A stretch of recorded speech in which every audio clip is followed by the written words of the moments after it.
Hi, ngithi good morning malweni sanibona. Lo khulumayo uVuyani Vitalis Nyezi. Ubhuti noma ikhehla nje lisuka le eEastern Cape. Ndawo kuthiwa Matatiele, isigodi kusemehlolwaneni, sesiketlaneke. La uzongithola khona. Mina nje ngisuka la ku life changing journey futhi ke ngokukhethekile ngisuka ku my life healing journey. Hayi unyaka usiyaphela, unyaka uphelile, abantu bakwenzile konke abakwenzile kulonyaka, akonye kuhambe kahle kwabanye akuhambanga kahle. Kodwa mina ngisuka ku life changing journey ngizothi ngikufisela nje konke okuhle kulonyaka nje bophela nje. uNkulunkulu emuhle nakho konke okuhle nje empilweni yakho, ngathi izinto zakho zingahamba kahle, kukhanye nje phele kahle lo nyaka, uqale kahle unyaka ozayo, uzohlale wazi ukuthi nawe unamandla ukuthi uphumelele nawe futhi unamandla ukuthi izinto ziguquke empilweni yakho.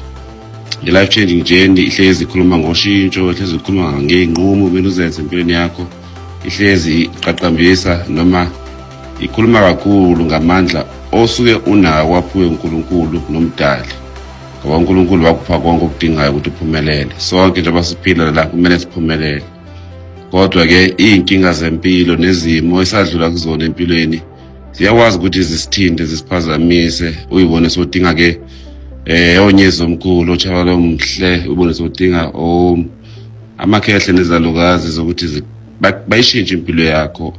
Bakhona ke healing, bakhona therapy, bakhona counseling, bakhona futhi ke no spiritual healing, no spiritual counseling, no African spirituality ke bakhona ukusiza abantu kwinkinga zonke ababhekane nazo ke. Sithi ke ungazolemala emqondweni uzube nenkinga eziserious, sikubona suno depression, sikubona suno stress, sikubona nama mental health disorders, sikubona sunama medical or psychiatric problems.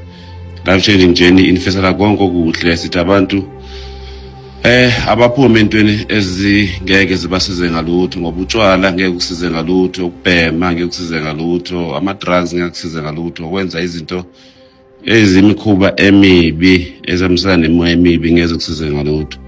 I-life changing journey khona, i-life changing journey iyaphilisa, i-life changing journey ikhona nalokho ukuthi ikuzokulalela, ngoba phela yonke into esiyenza thina siyenza ngeqiniso, siyenza professional futhi siyenza ngendlela ezokusiza, ngoba thina we are solution focused people or movement, lapho sisiza khona ukuthi abantu impilo zabo ayishintshe, kube khona ama-solutions.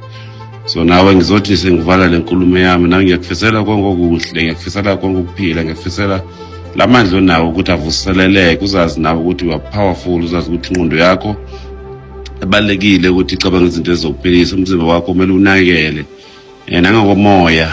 Ngokwe-spiritual journey kubalulekile ukuthi impilo yakho ibe ne-purpose, ibe ne-meaning, ibe ne-direction, ibe ne-peace. Uzazi nawe ukuthi uzophumelela, uzazi nawe ukuthi ubalulekile. Ngithi abantu abaphile, ama-holiday ahambe kahle, konke nje umuntu akufisayo kuhle, ngoba impilo ihamba ngezifiso oyifisayo empilweni yakho, ukuthi wena ufisa impumelelo, ufisa ukukhanya, ufisa i-peace, ufisa i-direction. So ngithi konke lokho ufisayo kubokwenzeka. I-life changing journey khona, my life healing journey khona, unyezi omkhulu khona, tshabalo omhle ukhona. Sithi abaphila abantu. Amen.